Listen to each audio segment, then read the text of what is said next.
Hello students, in previous video we completed two theorems. One theorem about the vertically opposite angles are of equal measure when intersecting lines. Second one, if a number is a prime number greater than 2, then it is what? Odd number. First theorem by direct and second by indirect. Okay.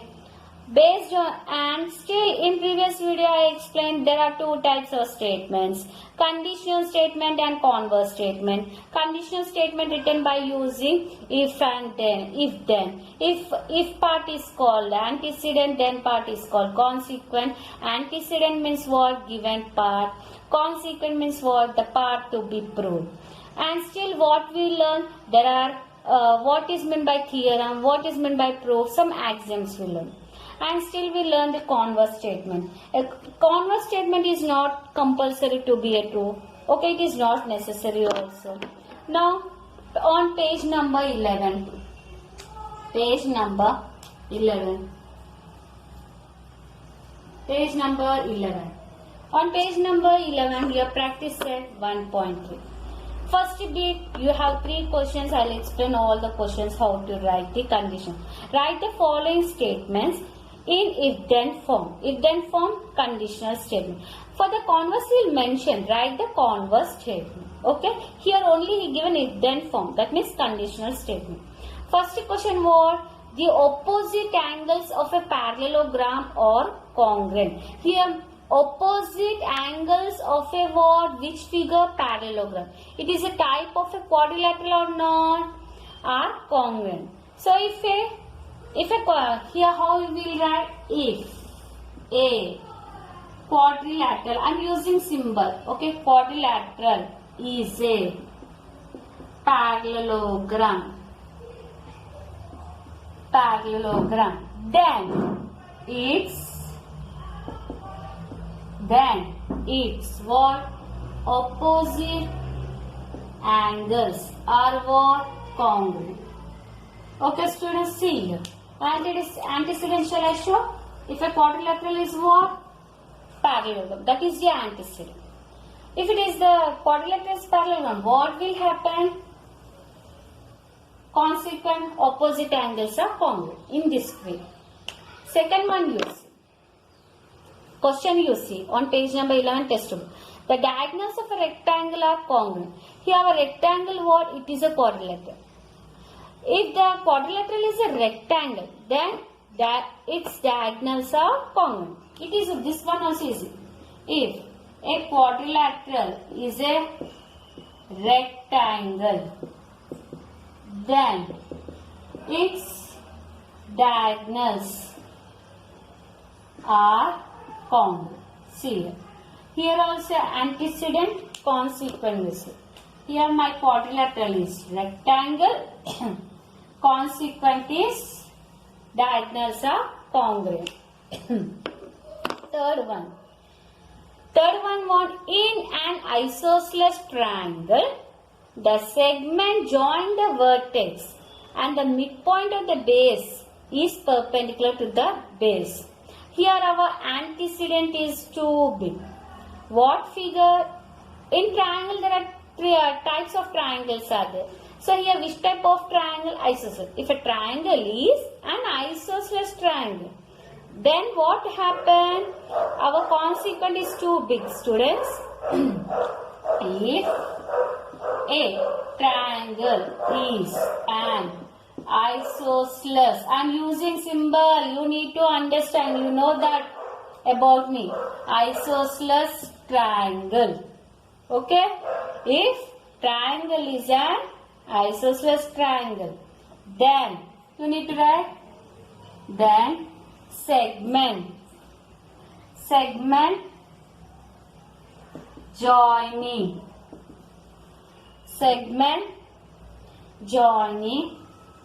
vertex and midpoint of the base is what?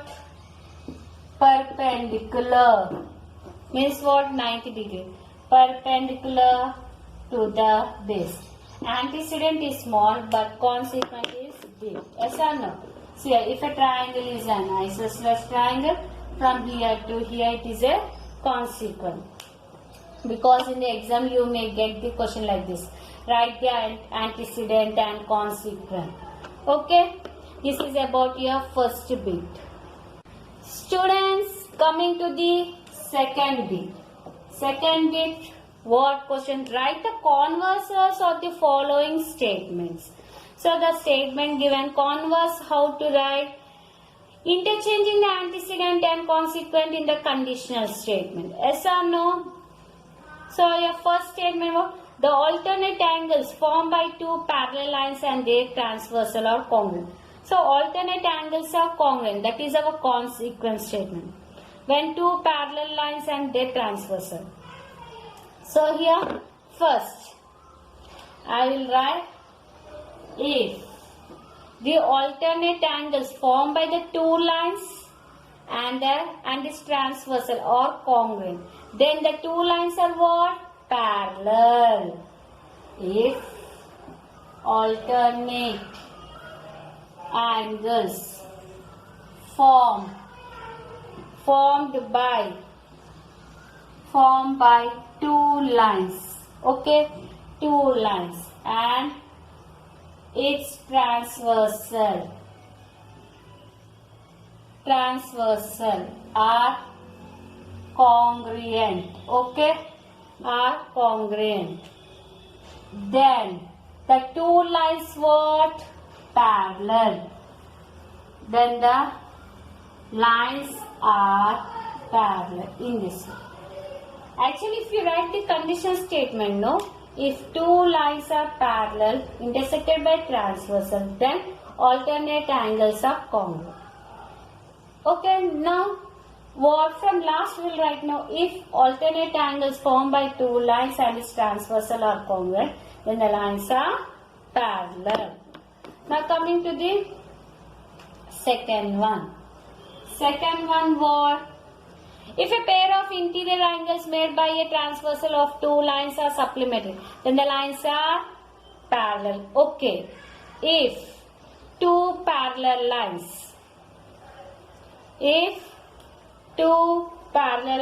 are intersected by transversal, then interior angles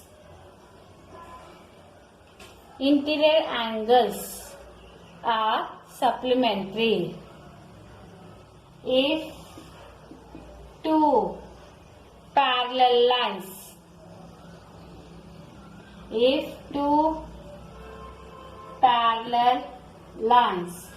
are intersected by a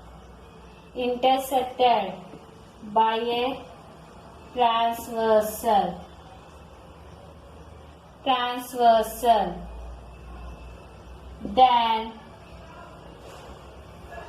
interior angles so formed are supplementary.